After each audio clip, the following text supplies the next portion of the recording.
Hello YouTubers, friends and family from around the world. This is Mike with Daily Events Worldwide, and we are on April 14th, 2023. Welcome to another surviving day on the planet, and welcome to the Daily Do, giving you your space weather update as well. Earthquakes, volcanoes, and a look at world weather. Checking out here the last 48 hours on our sun. Little calibration there on the satellites, and we have 8 sunspots that are active on the Earth-facing sun right now. Watching in the top left-hand region, bright region, releasing quite a few C flares throughout the day today. So strong and long duration C flares coming from these cresting sunspots, and as well the growing sunspot on the right-hand side there. Pretty strong C-class flare in the last image.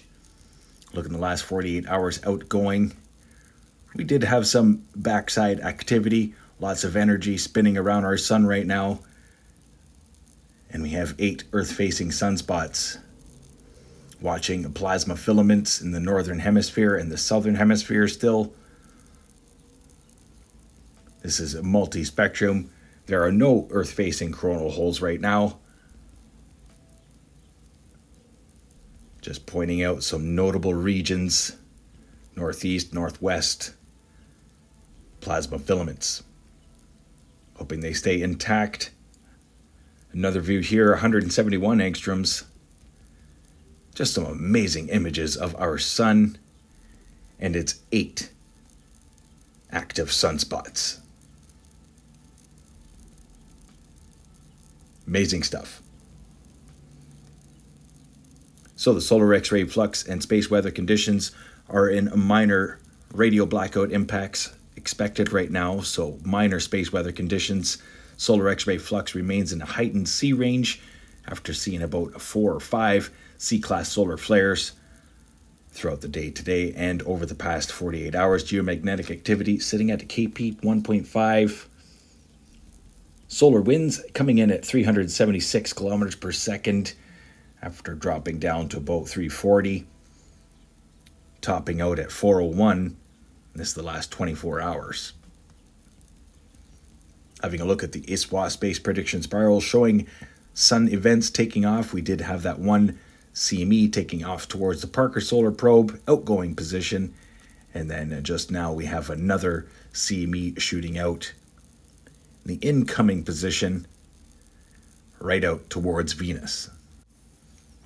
Having a look at LASCO 3 showing the last 48 hours of events, and as well Mercury going through its retrograde. That is that bright star moving underneath the sun there in the last 48 hours of events. So no new major CMEs thwarted our way, but we definitely did see some action the last couple days. Now let's get to earthquakes past 24 hours, as we had a strong 7.0 earthquake to start the day today. Indonesia, Tuban, Indonesia. 594 kilometer depth, so deepest and largest magnitude earthquake the past 7 days. And then shortly thereafter, 5.4, 592 kilometer depth just east of that region.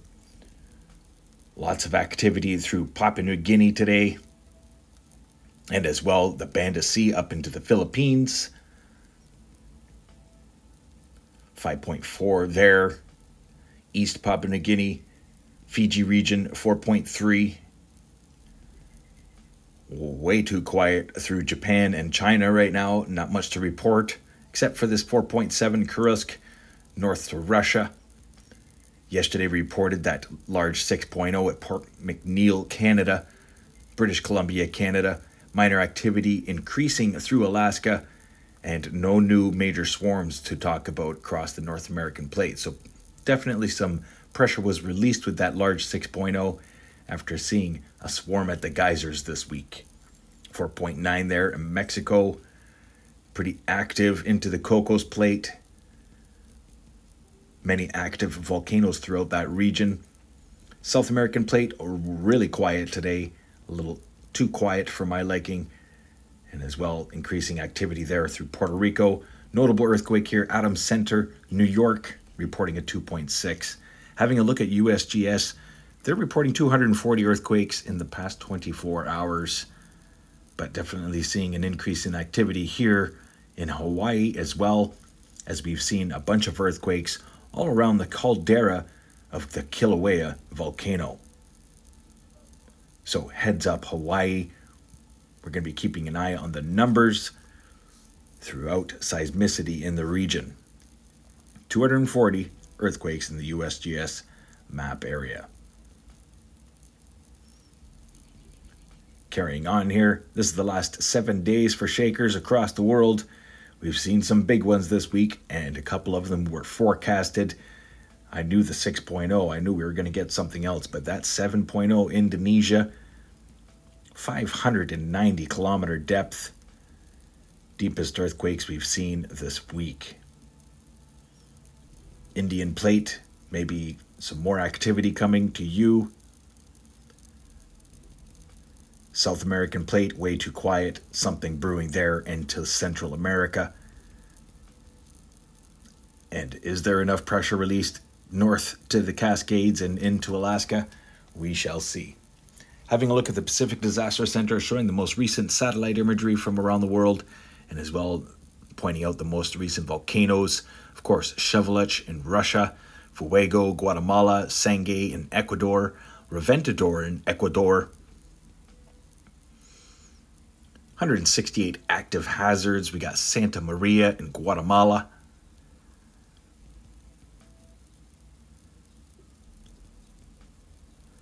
Nevadas de Ruiz in Colombia. These are all just in the last 3 hours. Popo in Mexico, Sabancaya in Peru, Ebuko in Russia, Dakono in Indonesia, Ibu in Indonesia. So that's 14 volcanoes getting updated today amongst the 48, possibly 50 that are erupting around the world. Having a look at satellite imagery, there are no more named tropical storms. Tropical storm Ilsa, tropical cyclone Ilsa, made landfall northwestern Australia and is quickly diminishing across the continent.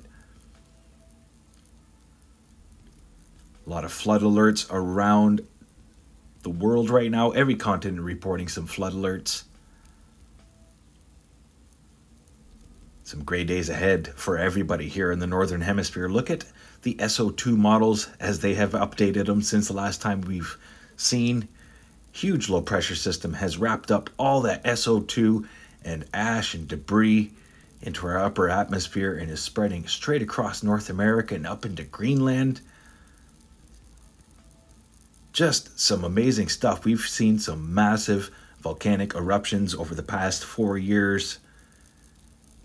As forecasted here with daily events worldwide, let's really hope that we don't get to 100 volcanoes erupting across the planet.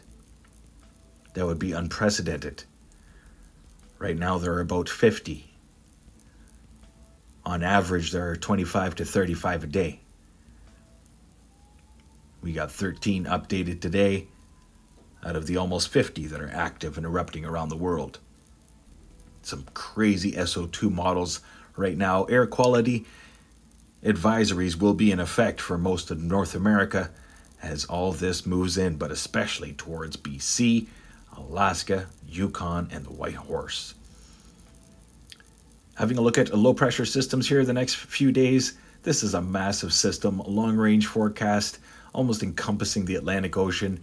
Huge system here that'll be invading into the Hudson Bay, which is going to fuel down a lot of snow in the long range forecast. Big system in the East Pacific, breaking up this week. And then another one building through the North Pacific and as well through North Atlantic. It's going to be interesting to see how our hurricane season goes for North America, the Atlantic hurricane season that is, as it does affect everybody in the Atlantic Basin. Having a look at the precipitation forecast, we do have a low pressure system coming this weekend. It's going to bring some extreme weather to Texas and central states and then up into the Northeast. Watch for snow on the backside of this system as that thing reaches the Hudson Bay. Polar vortex is still hanging out up there. Another low developing Wednesday into Thursday, Colorado low. And then as that comes through 22nd into the 23rd, watch that to head straight north to the Hudson Bay, fueling down a lot of snow. And I'm talking possibly 100 centimeters of snow through parts of northern Ontario with this huge low pressure system that will be coming.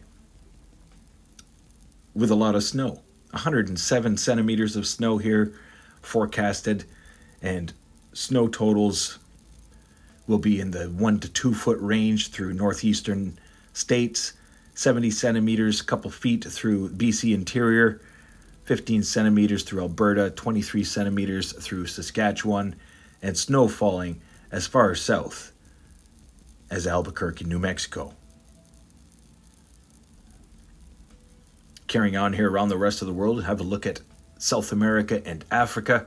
It's going to be stormy week through central regions. Daily evaporation rains will be intense this week, especially through parts of Paraguay. In South America, Monday into Tuesday.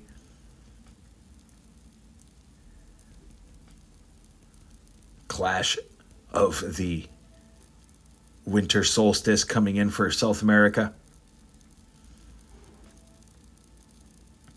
Overlooking Europe and Russia.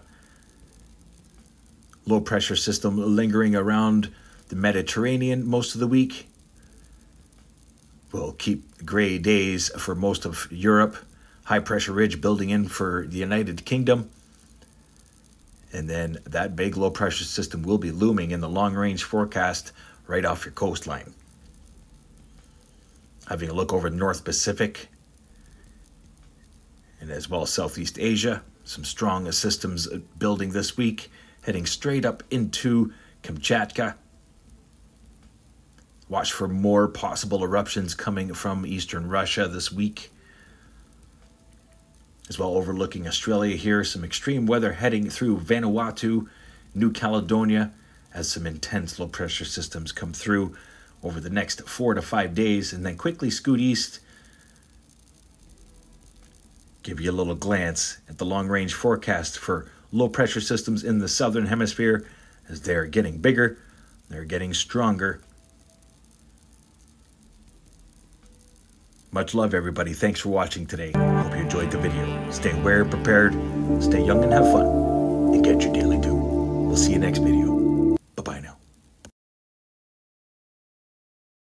If you enjoyed today's video, please hit that like button, subscribe, share with your friends and family from across the world.